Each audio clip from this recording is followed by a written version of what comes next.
Google और Google की parent company alphabet के सीईओ सुंदर पिचाई का इंटेलिजेंस का अंदाजा आप इस बात से लगा सकते हो कि जब सुंदर के घर न्यू टेलीफोन आया था तब सुंदर ने जो जो नंबर डायल किए थे वो आज भी उनको अच्छे से याद है, क्योंकि तब मोबाइल फोन नहीं होते थे।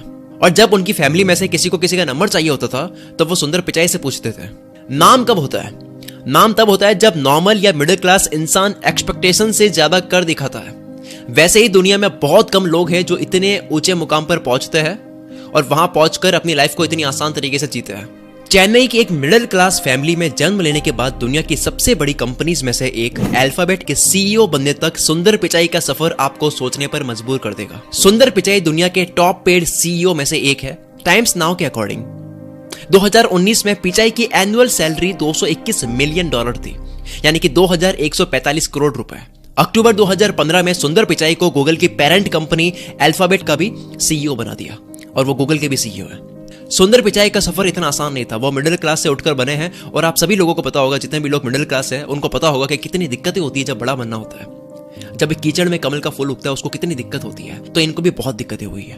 दुनिया में गूगल की जितनी बड़ी और भी कंपनीज है लेकिन सभी के सीईओ इतने फेमस नहीं है। सुंदर एक शांत और शर्मीले स्वभाव के इंसान है जो लोअर मिडिल क्लास से आए हैं, जिनको हिंदी बोलनी नहीं आती क्योंकि उनका जन्म साउथ इंडियन फैमिली में हुआ, जिनको बचपन में एंजाइटी अटैक्स आते थे और वो बीमारी आज भी है।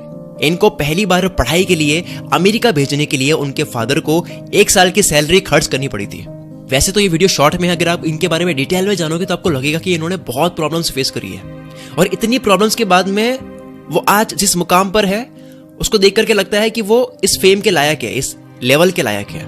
अगर आप सुंदर पिचाई के बारे में गूगल पे सर्च करके इनके बारे में डिटेल में सर्च करोगे तो आपको लगेगा कि इनको काफी प्रॉब्लम्स को फेस करनी पड़ी थी और इतनी प्रॉब्लम्स के बाद अगर ये आज इस मुकाम पर है तो वो इस फेम के लायक है, इस फेम के हकदार है। क्योंकि मिडिल क्लास तो भारत के 28% लोग हैं लेकिन सब उस मुकाम पर नहीं पहुंचते क्योंकि सब सुंदर पिचाई जैसे हार्ड वर्किंग और अलग तरीके से सोचने वाले नहीं होते हैं जो अपने करियर में डेडिकेशन के साथ में काम करते हैं। वैसे तो सुंदर पिचाई ने मेटलर्जिकल इंजीनियरिंग की पढ़ाई की थी लेकिन उनका इंटरेस्ट टेक्नोलॉजी में कैसे आया वो सुनो। उनको टेक्नोलॉजी में इंटरेस्ट आया जब उनके घर में पहली बार फ्रिज आया। फ्रिज आने के बाद में उन्होंने देखा कि उनकी मदर कुछ खाना बनाकर फ्रिज में स्टोर कर सकती है जिसे बिना खराब हुए बाद में खा सकते हैं और उनकी मदर फैमिली के साथ में ज्यादा टाइम भी स्पेंड कर सकती है। बस इसी छोटी सी चीज को देखकर उनकी सोच में बदलाव आया कि टेक्नोलॉजी से इंसान की लाइफ आसान कर सकता है। एक चीज को देखने के बाद में मैं यही तो बात बोलता हूं हमेशा कि कोई एक चीज हमें जब लग जाती है उसके बाद में हमारा करियर चेंज हो जाता है और हर सक्सेसफुल इंसान के साथ में यही होता है।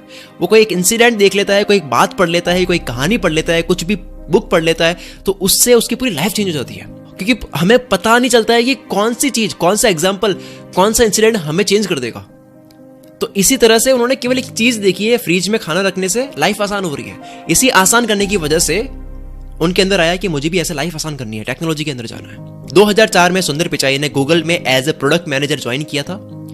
गूगल ज्वाइनिंग से पहले Pichai management consultancy firm McKinsey and company में काम करते थे।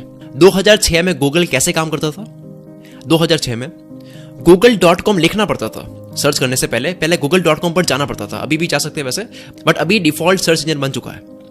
आपको google.com पर जाना नहीं होता है, ब्राउजर में पहले से होता है गूगल, आप सीधा वहीं से सर्च करो, सीधा गूगल में ही सर्च होगा। तो लोग काफी google.com लिख करके जा रहे थे। तब उस वक्त जो ब्राउजर चल रहा था इंटरनेट एक्सप्लोरर, जिसको आज कोई पूछता तक नहीं है, लेकिन ये एक जमाने में बहुत बड़ा वेब ब्राउजर हुआ करता था। इंटरनेट एक्सप्लोरर ने उस वक्त बिंग को अपना सर्च इंजन बना दिया तो लोग डायरेक्ट बिंग से ही सर्च करने लग गए। इंटरनेट एक्सप्लोरर जो ब्राउजर है उसके अंदर Bing search engine by default डाल दिया कि सीधा ब्राउजर के अंदर लिखने से सर्च हो रहा है। तो लोगों ने google.com पर जाना बंद कर दिया क्योंकि वहां पे पहले जाना पड़ रहा है, वहां पे सर्च करना पड़ रहा है, यहाँ पे आसानी हो रही है। तो सारे लोग डायरेक्ट सर्च करने लग गए बिंग सर्च इंजन से, जिसकी वजह से गूगल को अपने 300 मिलियन कस्टमर्स खोने पड़े थे। ये बात सुंदर पिचाई ने एरिक इमर्सन को पहले ही बता दी थी लेकिन एरिक ने इस बात पर ध्यान नहीं दिया। सुंदर पिचाई ने उस प्रॉब्लम का सॉल्यूशन के लिए गूगल टूलबार बनाया। गूगल के फाउंडर लैरी पेज ने सुंदर के इस विजन को पहचान लिया। उनको समझ आ गया कि ये बंदा अलग है और लैरी पेज ने वेब ब्राउजर बनाने का प्रोजेक्ट दिया जिसे आज हम गूगल क्रोम के नाम से जानते हैं। ये गूगल क्रोम बना है सुंदर पिचाई की वजह से। जिस क्रोम में कुछ भी लिख के सर्च करते हैं तो सीधा गूगल में सर्च होता है। और गूगल क्रोम के लॉन्च होने के बाद में गूगल ने अपने 80% कस्टमर्स फिर से खींच लिए और उसके बाद में मोबाइल में भी इतना फेमस हो गया क्रोम ब्राउजर। तो ये सुंदर पिचाई का ही आइडिया था और आज क्रोम ने मार्केट का 60% हिस्सा कवर किया हुआ है जबकि इंटरनेट एक्सप्लोरर ने सिर्फ 16%। आज भी मुझे समझ नहीं आता, जब मैं SBI बैंक में जाता हूं, वहां के एम्प्लॉइज को देखता हूं, तो वो आज भी इंटरनेट एक्सप्लोरर को यूज कर रहा है। दुनिया की हर बड़ी कंपनी या ऑर्गेनाइजेशन में पॉलिटिक्स तो होती ही है, और स्टीव जॉब्स जैसे जीनियस भी उस पॉलिटिक्स से नहीं बच पाए। जो इतने सीधे इंसान थे वो भी नहीं बच पाए।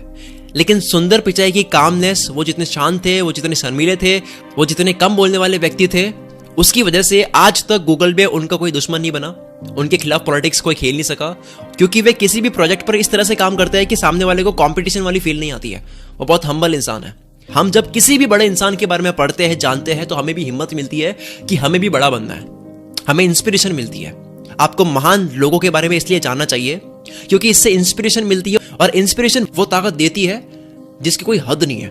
कि जब किसी इंसान की कोई आदत या किसी बात से हम इंस्पायर हो जाते हैं, जब कि मुझे भी ऐसा करना है, ये बंदा कैसे कर लेता है यार, मुझे भी ये करना है, एक चिपक गया दिमाग में कि मेरे को तो ये करना ही करना है किसी को देख करके, फिर वो होकर रहता है, फिर वो सीधा प्रकट होता है, वो हम कर ही लेते हैं उसको, हमें करना नहीं होता है, वो हो जाता है हमसे। तो ऐसे ही अगर आपको 55 जिद्दी लोगों के बारे में पढ़ना है, जो जिद्दी थे, जिन्होंने कर ही दिया, वो तब तक इम्पॉसिबल था जब तक उन्होंने नहीं करा, उनके करने के बाद वो चीज पॉसिबल ही हो गई, सबके लिए पॉसिबल हो गई। तो उनके बारे में पढ़ना है तो एक बुक मैं आपको रिकमेंड करता हूं जो आपको पढ़नी ही चाहिए, और जिसकी प्राइस बहुत ही ज्यादा कम है। इस बुक के ऑथर को इस बुक को लिखने में पूरा 1 साल लगा है, रिसर्च करके अच्छे से इनके बारे में लिखने में। और मैं थैंक्स करता हूं इस बुक के ऑथर को, जिन्होंने कुल मित्र सब्सक्राइबर्स के लिए इसकी प्राइस सिर्फ 29 कर दी है। सिर्फ 29 रुपए की ये किताब आप अभी डाउनलोड कर सकते हो अपने मोबाइल फोन में, PDF फाइल है ये। इस बुक का लिंक नीचे डिस्क्रिप्शन में है। 55 जिद्दी महान लोग और उनका हद पर पागलपन, इस PDF ई बुक का लिंक नीचे डिस्क्रिप्शन में है। अभी जाओ, इस बुक का एक्सेस लो। ये जो वीडियो का टाइटल है ना, इस पे क्लिक करोगे, डिस्क्रिप्शन खुलेगा, लिंक है, उस पे क्लिक करके आप इसको बाय करो और इसको अभी रीड करो। और अगर आप कुल मित्र पे पहली बार हो तो इस चैनल को भी सब्सक्राइब करो। मैं शकील कुल मित्र से आपके सपनों को सपोर्ट करता हूं।